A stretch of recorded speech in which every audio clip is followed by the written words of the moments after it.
የፕሪቶሪያ ስምምነት ለትግራይ፣ ለአማራ፣ ለአፋር፣ ለኢትዮጵያ ያስገኘው ነገር የጥይት ድምፅ፣ የተኩስ ድምፅ እንዳንሰማ ማድረግና በአንጻራዊ በሆነ መንገድ ወደ ልማት እናተኩር ማድረግ ነው።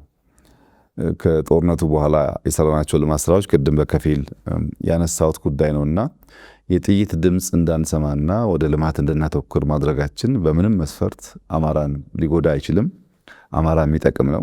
ቅድም የቆጠርኩልህ የልማት ስራዎች ከሞላ ጎደል አብዛኛው የተሰራው ከፕሪቶሪያ ስምምነት በኋላ ነው። ስለዚህ ስምምነቱ ልማት አምጥቷል ይባል እንደሆነ እንጂ ምንም አይነት ጉዳት የለውም። ከኢትዮጵያን ባሻገር ብትመለከት በአፍሪካ ውስጥ አንድን ችግር ራሳቸው አፍሪካውያን መፍታት ይችላሉ የሚል እምነት እምብዛም አልነበረም። በአፍሪካ ውስጥ በአፍሪካውያን ይህ ጉዳይ ከስምምነት መድረሱም ለእኛም ለሌሎችም ተስፋ የሚያጭር ጠቃሚ ነገር ነው። ከዚህ አንጻር የፕሪቶሪያ ስምምነት ለአማራ ብቻ ሳይሆን ለሁሉም አካባቢዎች ጥቅም ያስገኘ ነው ማለት ይቻላል። በትርጉሙ ግን ብንመለከተው የአማራን ጥቅም አሳጥቷል፣ አማራ በበቂ ያልተሳተፈበትም፣ አማራ ባለቤት ያልሆነበት ውይይት ነው የሚል ሐሜቶች ይሰማሉ። ሂደቱ መጀመሪያ ስምምነቱ እንዲካሄድ የወሰነው ፓርቲው ነው።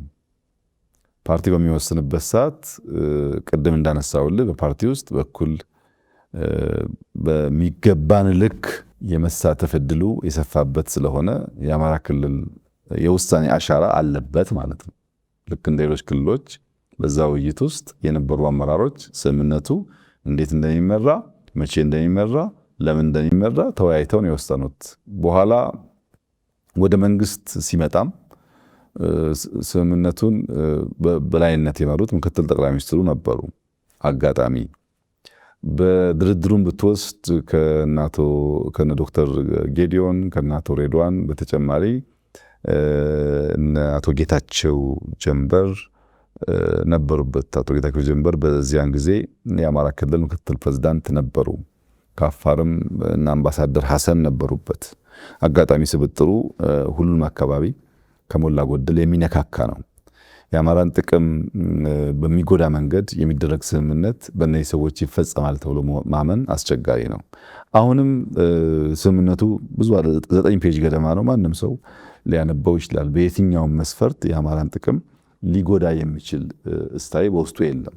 እነዚህን ሀሳብ የሚያራምዱትን ሰዎች ግን በሁለት ከፍሎ ማየት ጥሩ ነው። አንደኛው ስምምነቱን በበቂ ካለመረዳት የሚጠይቁ ሰዎች አሉ። ስምምነቱ ብዙ ጉዳይ በውስጡ ቢይዝም አንደኛው አንኳር ጉዳይ 2 መከላከያ አያስፈልግም፣ የታጠቁ የትግራይ ኃይሎች ትጥቃቸውን ይፍቱና በኢትዮጵያ አንድ የታጠቀ ኃይል ይኖር። ይሄ አማራን እንዴት እንደሚጎዳው አላቅም።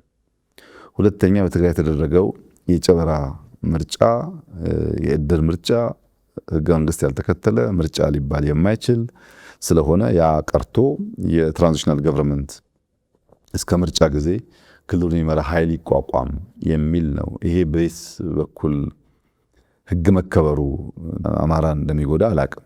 ሶስተኛው ህገ መንግስቱ ይከበር ነው። የክልል መንግስታት ያላቸውን ስልጣን ተሻግረው ከሌሎች መንግስታት ጋር በመሆን የሀገር ጥቅም የሚጎዱበት ጉዳይ መቆም አለበት የሚል ጉዳይ ነው በውስጡ የያዘው። አራተኛ የፈረሱ የተጎዱ ጉዳዮች መገንባት፣ ሰርቪስ መመለስ የመሳሰሉ ጉዳዮች ናቸው በፕሪቶሪያ ስምምነት የተነሱትና እነዚህ በየትኛውም መስፈርት አማራንም ወይም አፋርንም ወይም ትግራይን ሊጎዱ አይችሉም። ጦርነት ይብቃ፣ ሰዎች ያልተገባ የስራ መስክ ወደ ተገቢው የስራ መስክ ይመለሱ፣ ለዛ ደግሞ መንግስት ባለው አቅም ያቋቁም ያደራጅ የሚለው ጉዳይ ብዙ ጉዳት ሊያመጣ የሚችል እሳቤ በውስጡ የለበትም። በእርግጥ አውቆ የተኙ ሰዎች፣ የፖለቲካ ቁማር የሚጫወቱ ሰዎች፣ ነገር ወደፈለጉበት የሚያጣምሙ ሰዎች ይህንን ጉዳይ ባልከው መንገድ ሲናገሩ ይሰማል። እውነታው ግን እሱ አይደለም። ከፕሪቶሪያ ስምምነት በኋላ አንጻራዊ ሰላም፣ የተሻለ ልማት፣ የተሻለ እንቅስቃሴ በኢትዮጵያ ደረጃ ታይቷል። በዚያም አማራም ተጠቃሚ ነው ማለት ይቻላል። ከመልሶ ግንባታ አንጻር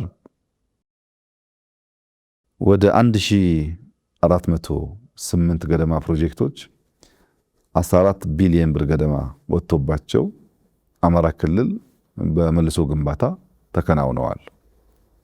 ከ1000 በላይ ፕሮጀክት 14 ቢሊዮን ብር የወጣበትን ስራ ምንም እንዳልተሰራ አድርገህ መናገር አስቸጋሪ ነው። ለምሳሌ ትምህርት ቤቶችን ብቻ ብትወስድ 459 ትምህርት ቤት መልሰው ተገንብተዋል።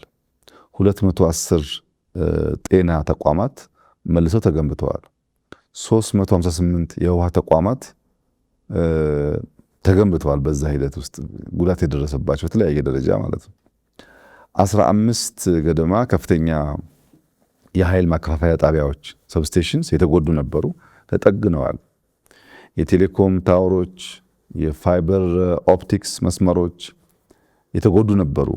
ቪቲኤሶች የተጎዱ ነበሩ፣ ተጠግነው ወደ ስራ ገብተዋል። ኮምቦልቻ የኢንዱስትሪያል ፓርኩም የግለሰቦች ኢንዱስትሪ የተዘረፉ የተጎዱ ነበሩ።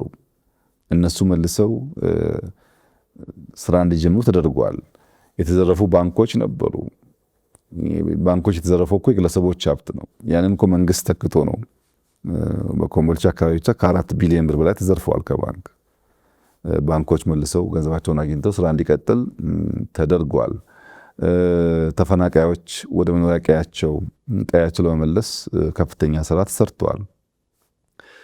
በጦርነት የተሳተፉ ሰዎችን ብትወስድ ከፊሉ ወደ መደበኛ ኑሮ እንዲገባ፣ ከፊሉ ወደ ክልል ፖሊስ፣ ከፊሉ ወደ መከላከያ፣ ከፊሉ ወደ ነበረ ቀደመ ስራው ገብቶ እንዲቋቋም ተደርጓል። ሰው ላይ መልሶ ግንባታ መቋቋም ተሰርቷል። በተቋማት ላይም ተሰርቷል። በፕራይቬት ቢዝነስም ተሰርቷል።